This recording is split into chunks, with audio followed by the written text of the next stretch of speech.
আসসালামু আলাইকুম। আমার নাম ইব্রাহিম, রায়পুরা থানা, জেলা নরসিংদী। আমার গ্রাম নলবাটা। আমি বিগত 2015 সালে এখান থেকে একটা গাড়ি ক্রয় করি, নতুন করে ক্রয় করছিলাম কিস্তিতে। এবং ইনশাল্লাহ আগের আমার গাড়ি ছিল দুইটা পুরানো থেকে বিক্রি করে দিয়েছিলাম।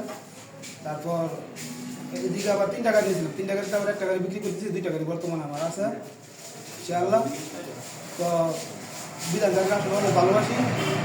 যে কোনো প্রোগ্রাম হয় সোনালিকা আসে, কারণ যে কোনো অনুষ্ঠান হয় সোনালিকা এখানে আমাদেরকে দাওয়াত করে বা আমাদেরকে ইনভাইট করে, আমরা আসি, আমরা অনেক এদের সাথে মিশি, সবসময় থাকি এবং এদের আসার ব্যবহার অনেক ভালো, সবসময় আমাদেরকে ডাকে। এই জন্য আজকেও হাঁস পার্টি দিছে, হাঁস পার্টিতে আমাদেরকে ডাকছে এবং সব পার্টিতে আমাকে ডাকে। এই জন্য আমি অনেক খুশি এবং এই কোম্পানিকে অনেক ধন্যবাদ। ধন্যবাদ আমাদের ইব্রাহিম ভাই, আমাদের পাশে থাকার জন্য আপনাকে অভিনন্দন এবং কৃতজ্ঞতা প্রকাশ করছি। ধন্যবাদ।